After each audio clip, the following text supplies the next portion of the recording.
Hi friends, welcome back to Bind study point. मित्रों, आप सभी का पेपर बहुत ही नज़दीक है। 5 मार्च से एमपी टेट का पेपर स्टार्ट होने वाला है। एडमिट कार्ड आ गया है। यदि आप अभी तक उसको डाउनलोड नहीं किए हैं तो डाउनलोड कर सकते हैं। आपके पेपर की डेट बताई गई है और आपका जो सेंटर है, एग्ज़ाम सेंटर, उसकी डेट कुछ दिनों बाद बताई जाएगी। आपके लगभग पेपर से 4 दिन 5 दिन पहले बताई जाएगी। तो आप सभी के लिए एक रिवीजन क्लास है। रिवीजन क्लास में आज हम काफ़ी महत्वपूर्ण टॉपिक की बात करेंगे जो एमपी टेट के सिलेबस में दिया हुआ है। बाल विकास में बाल अध्ययन की विधियों के प्रकार। आप सिलेबस अगर आपके पास है तो देख सकते हैं। बाल विकास का जो सिलेबस है उसमें दिया हुआ है। आप वहां से जाके देख सकते हैं कि बाल अध्ययन की विधियां वहां पे बताई गई हैं जो काफ़ी इम्पॉर्टेंट है। तो आज उसी को हम डिस्कस करेंगे। तो आज का जो हमारा टॉपिक होगा उसमें हम बाल अध्ययन की विधियों की चर्चा करेंगे। कितने विधियों में इसका अध्ययन किया जाता है इसके बारे में चर्चा करेंगे। फास्ट रिवीजन क्लास है, इसको हम देखेंगे जल्द से, क्योंकि यहाँ से प्रश्न बनने की संभावना है। ऑब्जेक्टिव के पीछे आप मत भागिए, कॉन्सेप्ट को क्लियर करिए। यदि आपसे बन रहा है तो आपका ऑब्जेक्टिव डेफिनेटली सही होगा, और यदि आपने थ्योरी ही नहीं पढ़ी है तो आप ऑब्जेक्टिव चाहे जितना भी लगा लें, आपसे वहाँ से क्वेश्चन सही होने वाला नहीं है। दोस्तों, तो आज इसी टॉपिक को आगे बढ़ाते हुए हम देखेंगे बाल अध्ययन की जो प्रमुख विधियाँ हैं उसके बारे में देखेंगे। तो आइए शुरू करते हैं। जो बाल अध्ययन की विधियाँ हैं उसमें से पहला जो हमारा टॉपिक है वो है क्रमबद्ध चरित्र लेखन विधि। सिस्टमेटिक बायोग्राफिकल मेथड है, जिसके बारे में यह मेथड काफ़ी महत्वपूर्ण है। क्रमबद्ध चरित्र लेखन विधि। सबसे पहले देखेंगे इस विधि का प्रतिपादन किस वैज्ञानिकों ने इस विधि के बारे में क्या मत दिया। तो इस विधि का प्रयोग अनेक प्राचीन वैज्ञानिकों जिसमें W.C. Prayer, K.C. मोरे और D.R. Major, G.S. गॉल और W.N. डियरबॉर का नाम प्रमुख है। सन 1882 की बात है जब प्रेयर नामक वैज्ञानिक ने इस विधि को क्रमबद्ध तरीके से व्यवस्थित किया, इसका प्रयोग किया और उसने अपने ही बालकों का चरित्र लेखन तैयार किया। यह चरित्र लेखन जन्म से 3 वर्ष की अवस्था का था। तो जो हमारा क्रमबद्ध चरित्र लेखन विधि है, इसमें जो चरित्र लेखन किया गया है वह जन्म से 3 वर्ष तक का चरित्र लेखन किया गया है। यह आपको ध्यान में रखना है। आइए देखते हैं इस विधि के बारे में क्या महत्वपूर्ण और तथ्य हैं, उसके बारे में देख लेते हैं। प्रेयर ने चरित्र लेखन द्वारा यह जानने का प्रयास किया कि जन्म के समय कौन कौन सी प्राकृतिक क्रियाएं पाई जाती हैं। ध्वनि और प्रकाश के प्रति बालक कब प्रथम बार अनुक्रिया करता है, इसके बारे में प्रेयर साहब ने जानने की कोशिश की है तथा उसकी एक ज्ञानेंद्रियों के विकास किस प्रकार हुआ है। अतः इस विधि से बालक के जीवन और व्यवहार की अनेक विशेषताओं का ज्ञान प्राप्त किया जा सकता है। दूसरा कथन उनका है, इस विधि से अध्ययनकर्ता बालक के व्यवहार का प्रतिदिन निरीक्षण करता है और निरीक्षण के आधार पर व्यवहार की विशेषताओं को क्रमबद्ध ढंग से नोट करके एक रिकॉर्ड तैयार करता है। यह रिकॉर्ड चरित्र लेखन कहलाता है, बायोग्राफी कहलाता है, आपको याद रखना है। इस रिकॉर्ड का विश्लेषण करके बालक के व्यवहार में के विकास का क्रमिक अध्ययन किया जाता है। तो जो बालक के विकास का क्रमिक अध्ययन होता है, उसके चरित्र लेखन होता है, वह उसके व्यवहार का प्रतिदिन निरीक्षण करता है, इसके बाद उसे तैयार करता है। इसके बाद आइए देख लेते हैं चरित्र लेखन, जो क्रमबद्ध चरित्र लेखन विधि है। क्रमबद्ध चरित्र लेखन विधि के क्या दोष है, इसके बारे में चर्चा कर लेते हैं। तो जो पहला दोष है, इस विधि से बालक के व्यवहार का अध्ययन प्रतिदिन करना होता है। अतः इसका उपयोग उस अवस्था में ठीक हो सकता है जब एक अध्ययनकर्ता बालक के साथ ही रहे। यह एक कठिन कार्य है। तो किसी भी वैज्ञानिक के लिए किसी भी बालक के साथ उसके साथ 24 घंटे रहना थोड़ा सा समस्या भरी बात है और यह एक कठिन कार्य हो सकता है। यह इसके दोष हैं। अध्ययनकर्ता बालक के अधिक संपर्क में रहने से बालक के मधुर भावों और क्रियाओं से प्रभावित हो सकता है। इस अवस्था में एकत्रित रिकॉर्ड पक्षपातपूर्ण हो सकते हैं। बिल्कुल,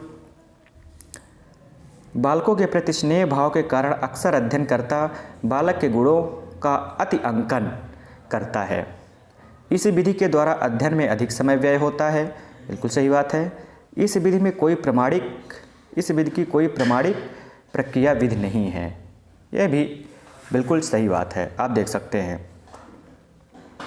इसके बाद जो अध्ययन की जो विधि है हमारी, दूसरी विधि है बाल अध्ययन की जो विधि है, उसमें दूसरी विधि हमारे लिए काफ़ी इम्पॉर्टेंट है, निरीक्षण की विधि। निरीक्षण की विधि हम देखेंगे।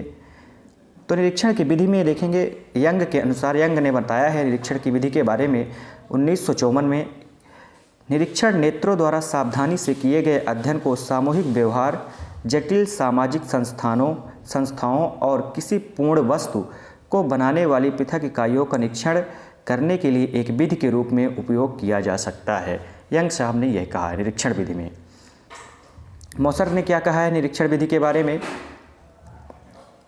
निरीक्षण को उचित रूप से वैज्ञानिक पूछताछ की श्रेष्ठ विधि कहा जा सकता है। ठोस अर्थ में निरीक्षण में कानों और वाणी की अपेक्षा नेत्रों का उपयोग होता है। तो यह आपसे कथन पूछ सकता है कि किसने कहा है कि निरीक्षण में कानों और वाणी की जगह पर नेत्रों का अधिक उपयोग होता है? तो आपको याद रखना है मोसर नामक वैज्ञानिक ने यह बताया है। इसके बाद जो अगला स्टेटमेंट है गुडे तथा हार्ट का। गुडे तथा हार्ट ने जो स्टेटमेंट दिया यह सन 1964 में इन्होंने बताया है, विज्ञान निरीक्षण से प्रारंभ होता है और अपने तथ्यों की पुष्टि के लिए अंत में निरीक्षण का सहारा लेना पड़ता है। यह किसका कथन है? गुडे तथा हार्ट का। याद रखना है आपको। इस विधि का उपयोग छोटे बच्चों और शिशुओं की समस्याओं के समाधान के लिए किया जाता है। बाल मनोविज्ञान की समस्याओं के अध्ययन में इस विधि का सर्वप्रथम प्रयोग जर्मनी में हुआ था। तो आपको देखना है जो बाल निरीक्षण विधि है, निरीक्षण विधि का सर्वप्रथम प्रयोग कहाँ पे हुआ था? तो निरीक्षण विधि का सर्वप्रथम प्रयोग जर्मनी में हुआ था। गुडे तथा हार्ट ने बताया था कि निरीक्षण विधि विज्ञान निरीक्षण से प्रारंभ होती है और अपने तथ्यों की पुष्टि के लिए अंत में निरीक्षण का सहारा ही लेना पड़ता है। यह आपको याद रखना है। अमेरिका में वाटसन ने इस विधि का उपयोग बालकों के प्राथमिक संवेगों के अध्ययन के लिए किया था। ये पूछ दे कि अमेरिका में इस विधि का अध्ययन किसने किया था? तो वाटसन ने किया था और बालकों के प्राथमिक संवेगों के अध्ययन के लिए किया था। वहीं गैसल की बात करें तो गैसल ने इस विधि को मूविंग पिक्चर कैमरा का उपयोग किया है। इस विधि में मूविंग पिक्चर कैमरा का उपयोग किया है और व्यवहार चित्रों के विश्लेषण से बालकों के व्यवहार के संबंध में शुद्ध परिणाम प्राप्त किए हैं। इस अध्ययन में उन्होंने एक तरफा दिखाई देने वाले पर्दों का उपयोग किया है। तो मूविंग पिक्चर कैमरा का जो उपयोग किया था वो गैसल नामक वैज्ञानिक ने किया था। यह आपको यहाँ से ध्यान में रखना है। नेक्स्ट फैक्ट देखते हैं। इनके द्वारा सिर्फ निरीक्षक बालक को देखते हैं, बालक निरीक्षक को नहीं। क्या कहा है इन्होंने कि इस विधि में निरीक्षक बालक को देखता है जबकि बालक निरीक्षक को नहीं देखता है। निरीक्षण विधि के इस प्रकार एक तरफा दिखाई देने वाले कैमरे का उपयोग निरीक्षक कक्ष में किया जाता है। आइए देखते हैं निरीक्षण विधि के प्रमुख पद कौन कौन से हैं। निरीक्षण विधि के प्रमुख पद काफ़ी इंपॉर्टेंट है, पूछा जा सकता है आपसे। पहला जो पद है उपयुक्त योजना। निरीक्षण विधि के पद में उपयुक्त योजना है। निरीक्षण विधि द्वारा अध्ययन करने से पहले निरीक्षणकर्ता को अध्ययन, व्यवहार और समस्या के संबंध में उपयुक्त योजना बना लेनी चाहिए। यह निश्चय कर लेना चाहिए कि किन लोगों का निरीक्षण करना और किस प्रकार व्यवहार का निरीक्षण करना है। निरीक्षण के लिए क्षेत्र, समय, उपकरण आदि संबंध में पहले से योजना बना लेनी चाहिए। पहले योजना बना लेने से यह सुनियोजित हो जाती है और इससे शुद्ध आंकड़ों के संकलनकर्ता में सहायता मिलती है। जो दूसरा पॉइंट है वह है व्यवहार का निरीक्षण। व्यवहार का निरीक्षण किस प्रकार किया जाता है? तो निरीक्षण करते समय निरीक्षणकर्ता व्यवहार के उन पक्षों का निरीक्षण में अधिक ध्यान से करता है जो उसकी अध्ययन समस्या से संबंधित है एवं पूर्व योजना के अनुसार है।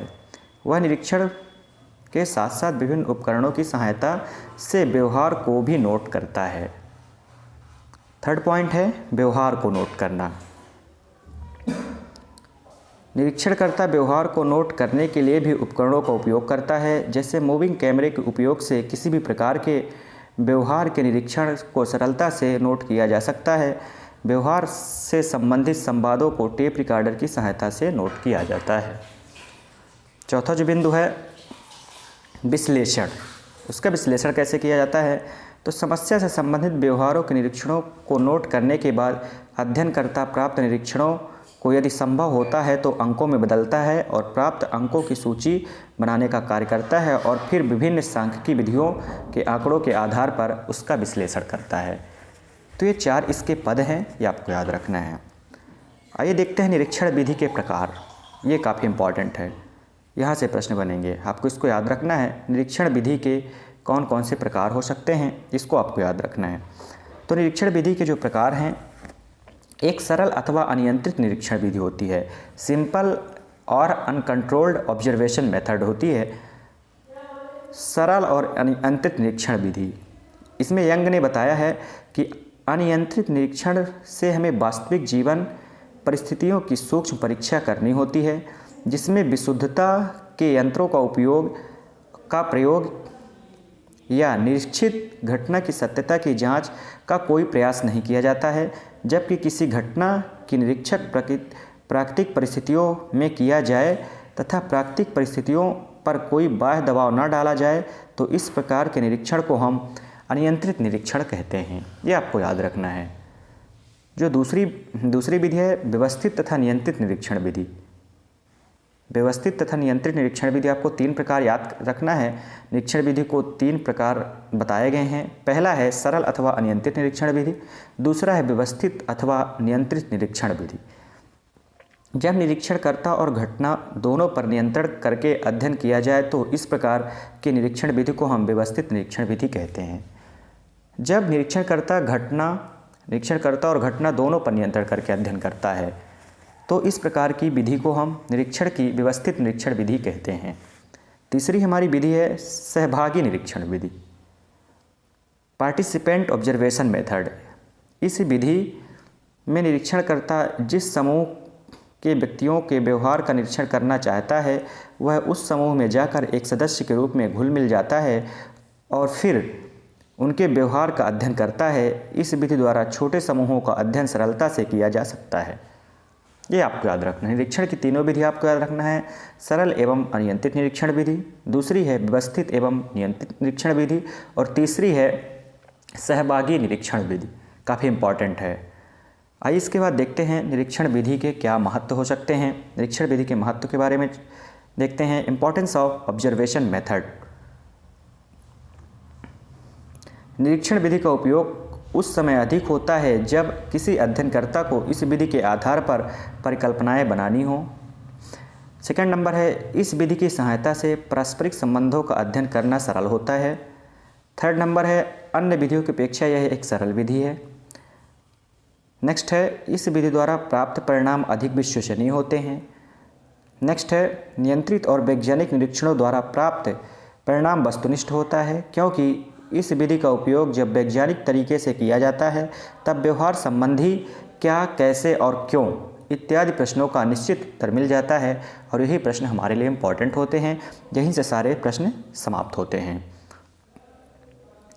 इसी विधि में समस्याओं का अध्ययन वैज्ञानिक निरीक्षणों द्वारा किया जाता है, जिसके कारण प्राप्त परिणाम विश्वसनीय, शुद्ध और सार्वभौमिक होते हैं।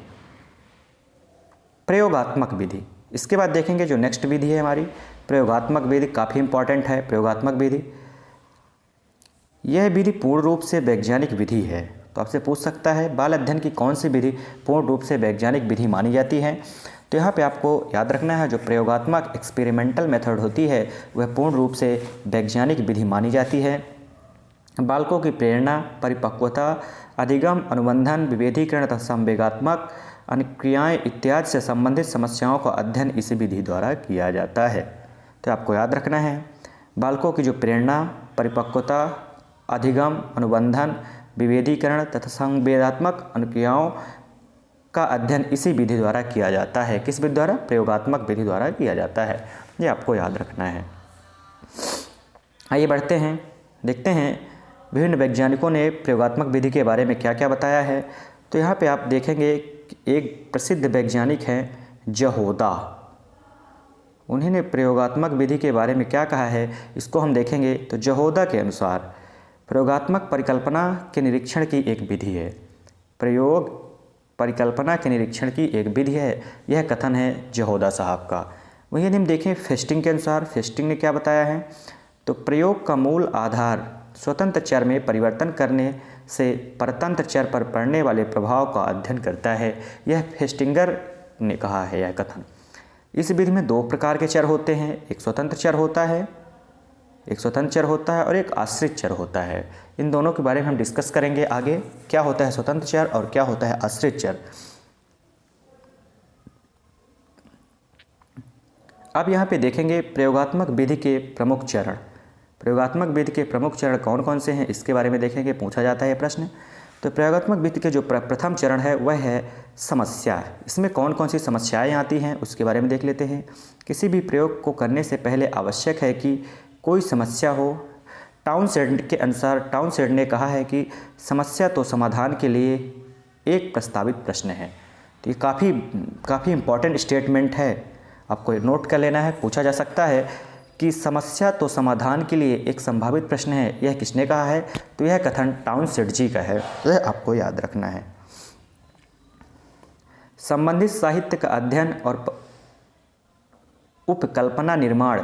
समस्या को चुनने और उससे कथन के बाद प्रयोगकर्ता जिस समस्या को चुनता है उस समस्या से संबंधित साहित्य का अध्ययन करता है। साहित्य अध्ययन के द्वारा प्रयोगकर्ता यह जानने का प्रयास करता है कि अब तक समस्या पर कितने व्यक्तियों ने क्या क्या प्रयोगात्मक अध्ययन किए हैं और उन्हें क्या और कितने विश्वसनीय प्रमाण प्राप्त हुए हैं। टाउनशेंड ने क्या कहा है? टाउनशेंड ने परिकल्पना अनुसंधान समस्या के लिए एक प्रस्तावित उत्तर होता है। क्या होता है? परिकल्पना अनुसंधान समस्या के लिए एक प्रस्तावित प्रश्न होता है। यह भी कथन टाउनशेंड का है। इसके बाद हम देखेंगे मैक्यूगन ने कहा है परिकल्पना के बारे में। मैक्यूगन के अनुसार परिकल्पना दो या दो से अधिक चरों के कार्यक्षम संबंधों का परीक्षण करने योग्य कथन माना जाता है।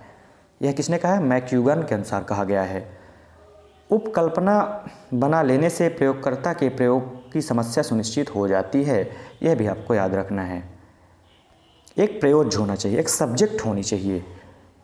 उपकल्पना निर्धारण के बाद प्रयोज्य का चयन किया जाता है। प्रयोज्य से अभिप्राय उन लोगों से है जिन पर प्रयोग किया जाना है। एक प्रयोग में इनकी संख्या एक भी हो सकती है और एक से अधिक भी हो सकती है, प्राय एक से अधिक ही होती है। सब्जेक्ट की बात कर रहा है, सब्जेक्ट, ये आपको याद रखना है। इसके बाद जो अगला चरण है चर और प्रयोगात्मक अभिकल्प। क्या होता है? Variables and design of experiment. कलिंग ने क्या कहा है? करलिंगर के अनुसार कहा गया है, करलिंगर आपको याद रखना है, करलिंगर सभी वैज्ञानिकों का स्टेटमेंट याद रखना है, काफ़ी महत्वपूर्ण है। चर वह गुण है जिसके विभिन्न मूल्य हो सकते हैं। उदाहरण के लिए प्रकाश, ध्वनि, तापक्रम, शोरगुल इत्यादि किसी न किसी प्रकार के चर हैं। तो यहाँ से आपने चर की परिभाषा देखी, अभी ऊपर हमने डिस्कस किया। चर क्या हो सकता है? तो जिसके विभिन्न मूल्य हो सकते हैं उसे हम क्या कहेंगे? चर कहेंगे। जैसे प्रकाश, ध्वनि, तापक्रम, शोरगुल इत्यादि। टाउनशेंड के अनुसार आश्रित चर वह कारक है जो प्रयोग द्वारा स्वतंत्र चर के प्रदर्शन पर प्रदर्शित हो, हटाने पर अदृश्य हो तथा मात्रा में परिवर्तन होने पर परिवर्तित हो जाए, उसे हम आश्रित चर कहते हैं। यहाँ पे एक बार फिर देख लीजिए, आश्रित चर वह कारक है जो प्रयोग द्वारा स्वतंत्र चर के प्रदर्शन पर प्रदर्शित हो, हटाने पर अदृश्य हो तथा मात्रा में परिवर्तन होने पर वह परिवर्तित हो जाए ऑटोमेटिक, उसे हम क्या कहेंगे? आश्रित चर कहेंगे। नेक्स्ट है उपकरण तथा सामग्री। अध्ययनकर्ता प्रयोग में जिन उपकरणों का उपयोग करता है उनका संक्षेप में विवरण देता है। यदि प्रयोग के लिए वह किसी नए उपकरण को विकसित करता है तो वह उसका विस्तृत वर्णन देता है। इसके बाद है नियंत्रण। समस्या से संबंधित साहित्य का अध्ययन करके तथा विशेषज्ञों की राय और अपने अनुभव के आधार पर वह निश्चित करता है कि। इसके बाद हम देखेंगे प्रयोगात्मक विधि की क्या उपयोगिता है। प्रयोगात्मक विधि की उपयोगिता के बारे में देखेंगे, यह भी काफ़ी इम्पॉर्टेंट है कि प्रयोगात्मक विधि की क्या उपयोगिता हो सकती है। तो कार्य और करण संबंधों में का अध्ययन इस विधि द्वारा जितनी शुद्धता में किया जाता है उतनी दूसरी विधि द्वारा नहीं किया जा सकता है। तो जो प्रयोगात्मक विधि है काफ़ी उपयोगी विधि है। यह विधि अन्य विधियों की अपेक्षा अधिक शुद्ध और संक्षिप्त है क्योंकि इसमें एक व्यवहार को प्रभावित करने वाले अनेक कारकों को नियंत्रित कर कार्य और कारण के प्रभाव का अध्ययन किया जाता है। यह विधि परिकल्पना के निरीक्षण की श्रेष्ठ विधि है। परिकल्पना निरीक्षण की श्रेष्ठ विधि हो सकती है। अन्य विधियों की अपेक्षा यह सर्वाधिक वैज्ञानिक विधि है। इस विधि द्वारा अध्ययन के आधार पर प्राप्त परिणाम विश्वसनीय, वैध तथा सार्वभौमिक होते हैं। तो आपको याद रखना है, प्रयोगात्मक विधि होती है, यह एक श्रेष्ठ विधि मानी जाती है, यह सर्वाधिक वैज्ञानिक विधि है और इसके आधार पर जो आंकड़े हमें प्राप्त होते हैं वह विश्वसनीय, वैध होते हैं और सार्वभौमिक होते हैं। समकालीन एवं दीर्घकालीन अध्ययन विधियाँ प्रणालियाँ क्या होती है? समकालीन एवं दीर्घकालीन अध्ययन प्रणालियाँ बाल मनोविज्ञान की विकासात्मक समस्याओं के अध्ययन करने के लिए इन विधियों का प्रयोग दो प्रणालियों का उपयोग करते हैं, समकालीन प्रणाली और दीर्घकालिक प्रणाली। तो समकालीन अध्ययन प्रणाली क्या होती है? क्रॉस सेक्शनल अप्रोच क्या होता है? इस अध्ययन प्रणाली से व्यवहार के विभिन्न पहलुओं के विकास के अध्ययन में सर्वप्रथम भिन्न भिन्न अवस्था के बालकों के समूहों को आदर्श विधियों की सहायता से चुना जाता है। फिर अध्ययन समस्या से संबंधित शारीरिक व मानसिक योग्यता वाले विकास के क्रम का इन विभिन्न स्तर के बालकों में निरीक्षण किया जाता है। अतः अंत में आंकड़ों को औसत मानों के आधार पर विकास के क्रम को ज्ञात किया जाता है। यह है समकालीन अध्ययन की विधि। समकालीन अध्ययन की विधि के बाद जो देखेंगे, जो हमारी अगली विधि है बाल अध्ययन की जो विधि है, उसमें से एक काफ़ी इंपॉर्टेंट विधि है साक्षात्कार विधि, इंटरव्यू मेथड। काफ़ी इंपॉर्टेंट है साक्षात्कार विधि।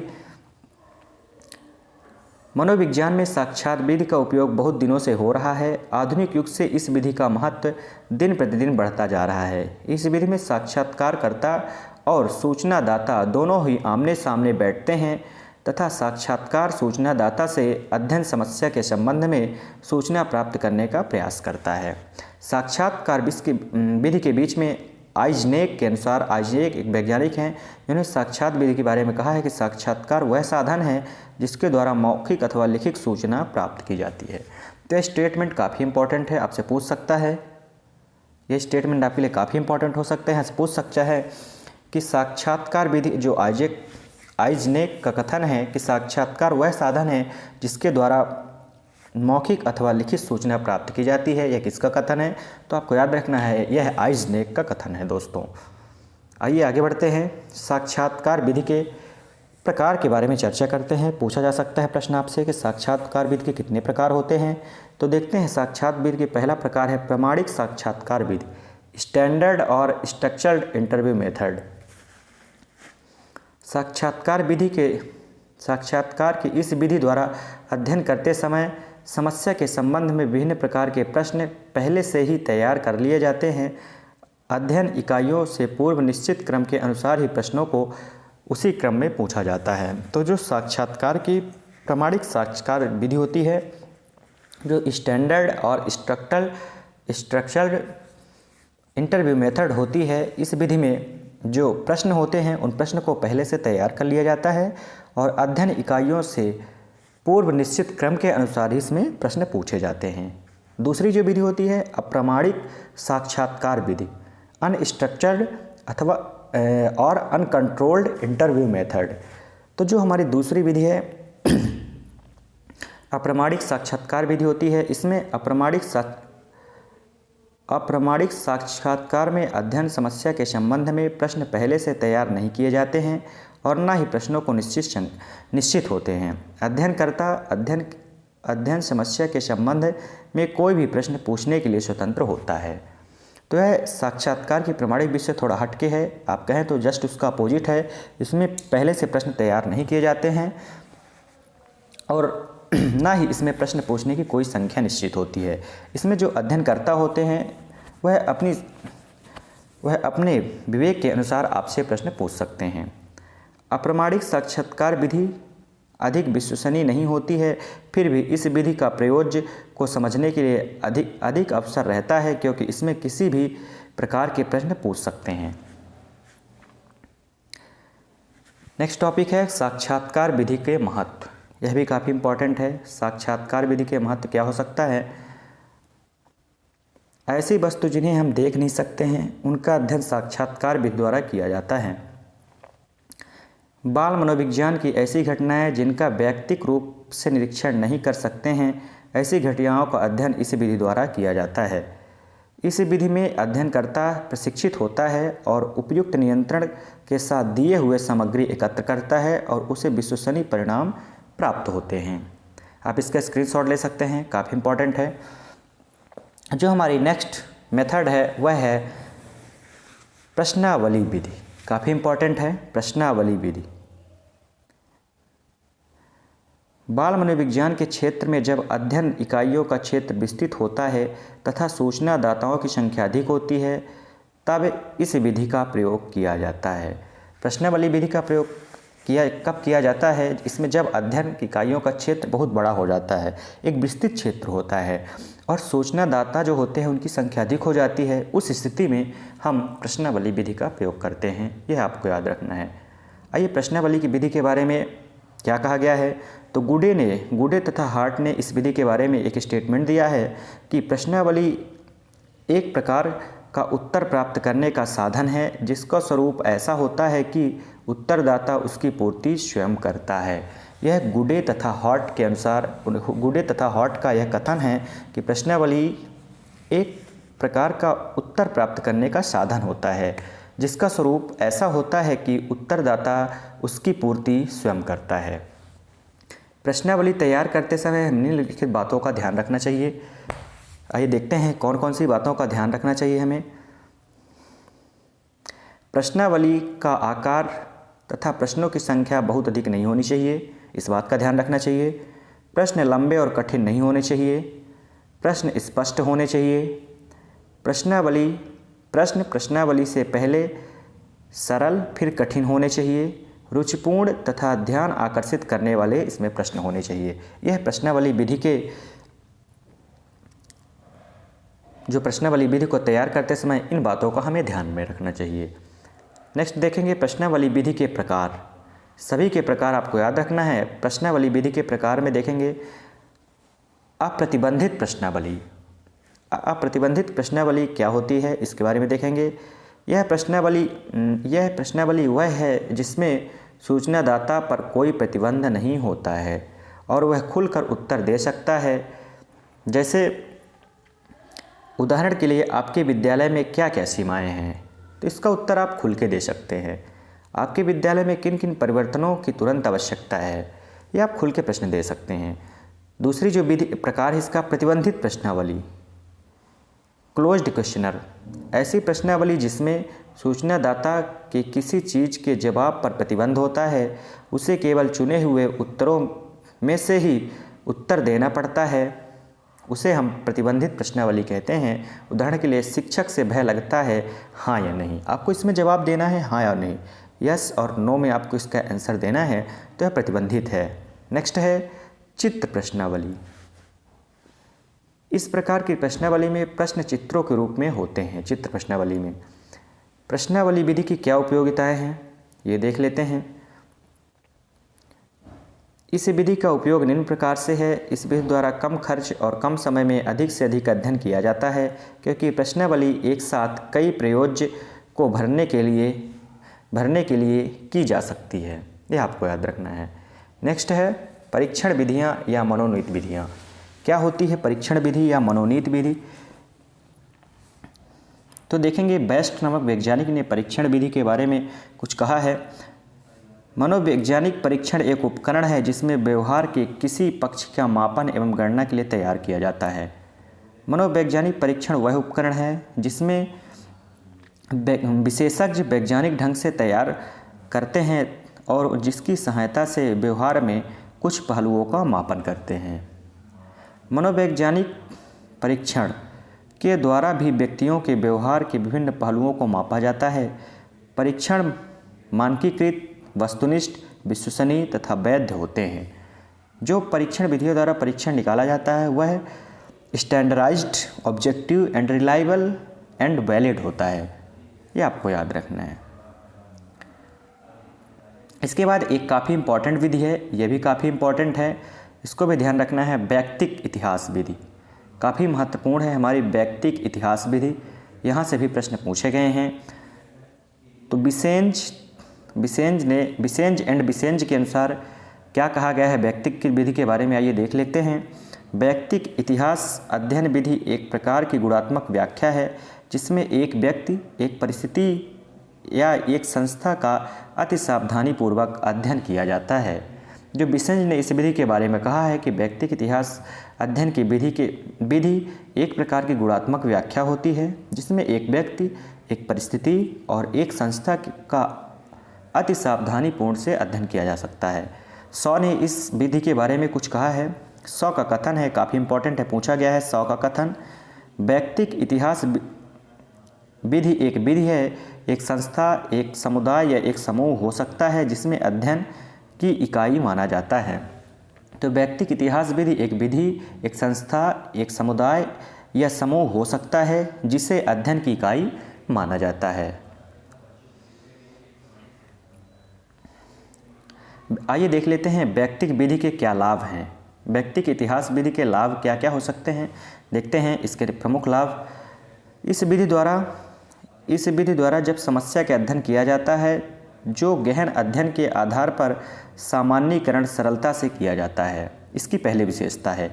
इस विधि की सहायता से विचलित तथ्यों को ढूंढा जाता है। जो तथ्य विचलित हो गए हैं वैयक्तिक इतिहासविद द्वारा उन तथ्यों को ढूंढा जाता है। इस विधि द्वारा अध्ययन में समस्या के संबंध में विस्तृत जानकारी प्राप्त होती है। अध्ययन में जो समस्या आती हैं उस समस्या में जो विस्तृत जानकारी प्राप्त होती है वह वैयक्तिक इतिहास विधि के द्वारा प्राप्त होती है। समाज मिति विधि, ये आपको याद रखना है, काफ़ी इंपॉर्टेंट है। समाज मिति विधि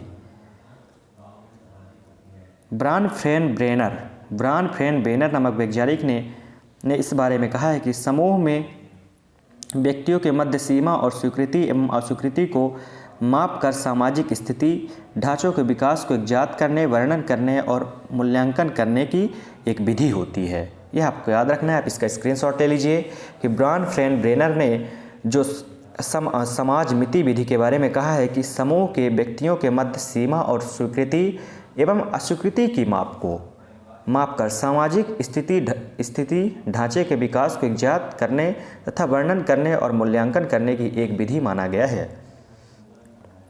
इस विधि के द्वारा समूह के सदस्यों के बीच पाए जाने वाली स्वीकृति और अस्वीकृति, आकर्षण और विकर्षण को मापा जाता है। इस विधि का उपयोग समाज मनोविज्ञान में और बाल मनोविज्ञान में अत्यधिक करता है, यह आपको ध्यान में रखना है। दूसरी विधि है समाज मिति विधि के अलावा एक है प्रक्षेपण विधि। प्रक्षेपण विधि काफ़ी इंपॉर्टेंट है। प्रक्षेपण विधि प्रोजेक्टिव टेक्निक क्या होती है? प्रक्षेपण शब्द का उपयोग मनोविज्ञान में दो अर्थों में हुआ है। इस शब्द का प्रथम उपयोग मानसिक मनोरचनाओं के रूप में हुआ है तथा दूसरा जो उपयोग हुआ है वह प्रक्षेपण विधियों के रूप में हुआ है। प्रक्षेपण शब्द का मानसिक मनोरचनाओं के रूप में उपयोग का श्रेय फ्रायड को जाता है। फ्रायड नामक वैज्ञानिक है जिनको इसका श्रेय जाता है। आइए देख लेते हैं प्रक्षेपण विधि के क्या उपयोग है। इस विधि के द्वारा बालकों को समझ तथा अचेतन अनकॉन्शियस की अभिप्रेरणाओं और व्यक्तित्व संरचना का अध्ययन किया जाता है।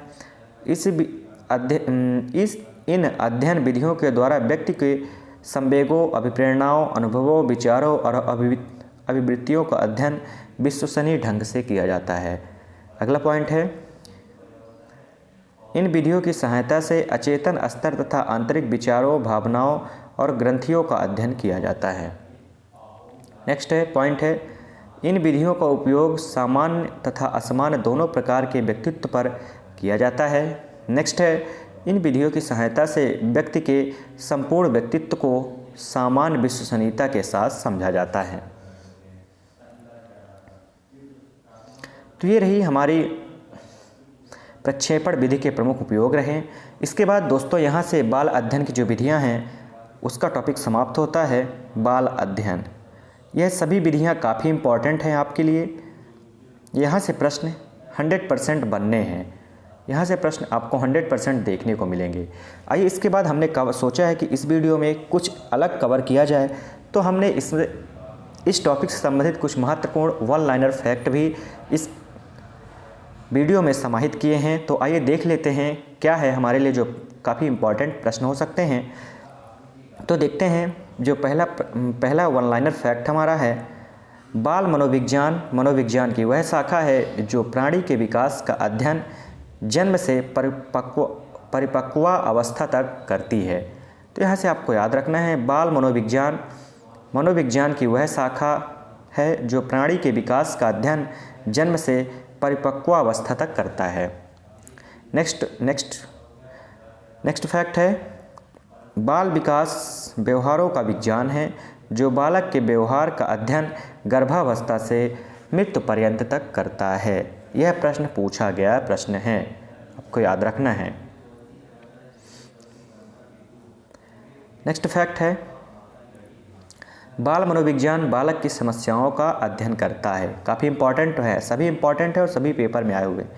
बाल विकास क्षमताओं के विकास की दशा का अध्ययन करता है।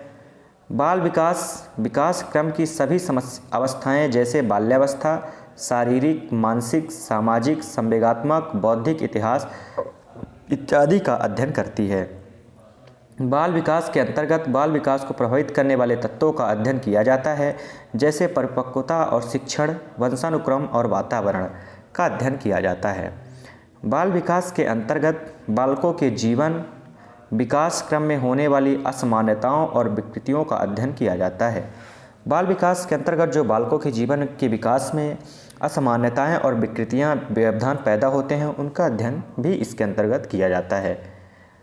बाल विकास और बाल मनोविज्ञान की देन मनोचिकित्सा है, ये आपको याद रखना है। बाल विकास और बाल मनोविज्ञान की देन मनोचिकित्सा है। बाल विकास बालकों की रुचियों का अध्ययन कर उन्हें शैक्षिक और व्यावसायिक निर्देशन प्रदान करती हैं, ये भी आपको याद रखना है। नेक्स्ट फैक्ट है, बाल विकास बालकों के बौद्धिक विकास की विभिन्न मानसिक प्रक्रिया जैसे अधिगम, कल्पना, चिंतन, तर्क, स्मृति तथा प्रत्यक्षीकरण इत्यादि का अध्ययन करता है। बाल विकास के अंतर्गत बालकों के विभिन्न शारीरिक और मानसिक योग्यताओं का मापन व मूल्यांकन किया जाता है। बाल विकास के द्वारा ही जो बालक के शारीरिक और मानसिक जो योग्यताएँ होती हैं, उनका विकास होता है, उसका मापन और मूल्यांकन बाल विकास के द्वारा ही किया जाता है। तो दोस्तों, यहाँ पे हमने देखा बाल अध्ययन की प्रमुख विधियाँ, बाल अध्ययन की विधियाँ जो आपके चाइल्ड डेवलपमेंट का सिलेबस है वर्ग 3 के लिए, और वर्ग 3 का पेपर स्टार्ट होने वाला है, जो 5 मार्च से आपका पेपर स्टार्ट हो रहा है। 5 मार्च से उसके लिए यह हमारी रिवीजन क्लास है। आप यहाँ से रिवीजन कर सकते हैं, हम आपको उस टॉपिक का रिवीजन कराएंगे जहाँ से काफ़ी ज़्यादा प्रश्न पूछे जाने की संभावना है। दोस्तों, यदि आपको यह वीडियो पसंद आई हो तो वीडियो को ज़्यादा से ज़्यादा शेयर करें, और यदि आप वीडियो की PDF प्राप्त करना चाहते हैं तो PDF के लिए आप हमारे टेलीग्राम चैनल को ज्वाइन करें। टेलीग्राम चैनल की लिंक आपको डिस्क्रिप्शन में मिल जाएगी, वहाँ से आप इसको ज्वाइन कर सकते हैं और इसकी PDF प्राप्त कर सकते हैं। दोस्तों, यदि आपको वीडियो पसंद आई हो तो वीडियो को ज़्यादा से ज़्यादा शेयर करें, चैनल को सब्सक्राइब करें। मिलते हैं अगली वीडियो में। जय हिंद दोस्तों।